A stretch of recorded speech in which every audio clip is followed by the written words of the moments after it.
Halo sahabat foodies, kembali lagi di Foodcast. Nah, ini udah ada pertanyaan yang masuk nih ya.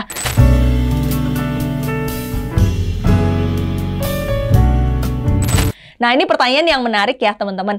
Jadi kalau misalnya kita melakukan aktivitas promosi, kita harus paham dulu ya bahwa yang namanya aktivitas promosi adalah aktivitas mengkomunikasikan nilai jual dan daya tarik dari brand kita. Jadi bukan hanya tentang yang namanya sales promo atau diskon-diskon atau buy one get one ataupun promo-promo harga diskon coret dan segala macam ya. Jadi yang namanya kita mempromosikan brand kita atau bisnis kita itu adalah mengkomunikasikan keunggulan, nilai jual, daya tarik dan brand kita.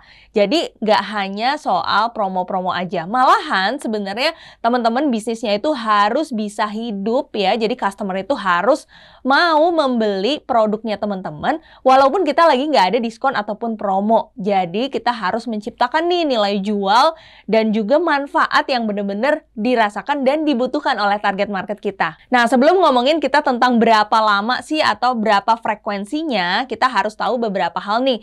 Yang pertama, bahwa konsumen itu akan cenderung membeli apa yang mereka lihat dan mereka dengar.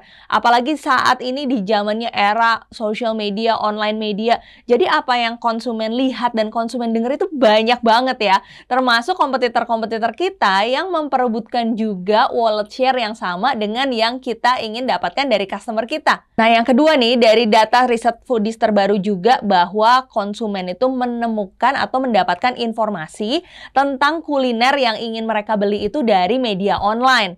Dan yang ketiga, itu datanya adalah bahwa pada saat konsumen itu mau membeli, mereka itu harus sudah aware dulu dengan brand kita, mereka sudah pernah dengar, mereka sudah tahu daya tarik dari brand kita itu seperti apa, dan mereka itu cenderung tidak membeli di saat mereka pertama kali tahu nih, tapi mereka udah pernah dengar beberapa kali, kemudian mereka baru punya ketertarikan untuk membeli. Nah, dari tiga hal itu aja udah kelihatan ya teman-teman bahwa yang namanya aktivitas promosi itu bukan aktivitas sekali-sekali, apalagi 1 tahun sekali ya. Jadi itu adalah aktivitas sehari-hari.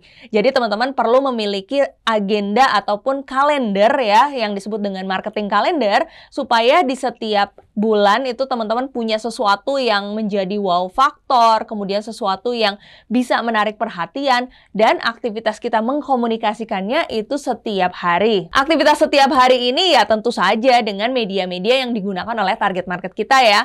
Kalau misalnya teman-teman target marketnya adalah sebagian besar dari usia produktif yang ada di Indonesia, berarti mereka adalah generasi milenial dan Gen Z nih. Dan mereka juga menggunakan media online sebagai media nomor 1 yang mereka gunakan sehari-hari.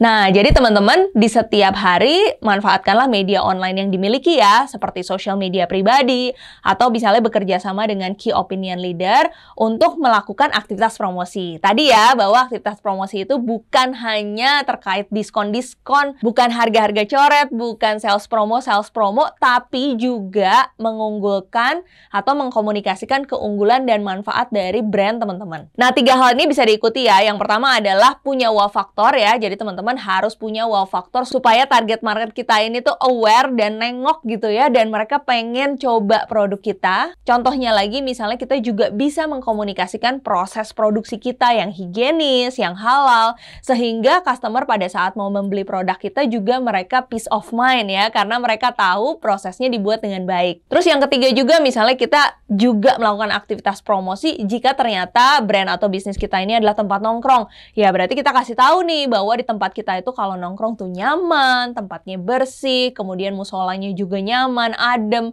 banyak colokannya. Nah, hal-hal itu juga disebut dengan kegiatan promosi. Jadi bukan hanya melulu soal diskon. Dan yang terakhir juga ya, kunci dalam melakukan aktivitas promosi sehari-hari, bahwa teman-teman juga harus mengembangkan brand yang menarik ya, yang bisa disukai sesuai target marketnya.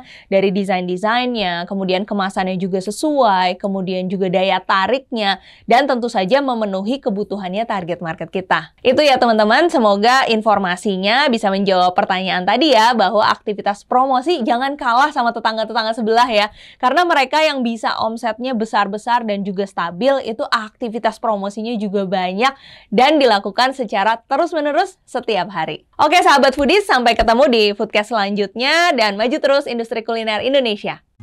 Jangan lupa subscribe di Foodies YouTube channel di tombol subscribe agar kita bisa mendapatkan update berbagai video terbaru dari Foodies dan juga share ke berbagai grup video-video pembelajaran dari Foodies. Ikuti kelas-kelas Foodies terbaru dan sekolah bisnis kuliner, kunjungi www.foodies.id.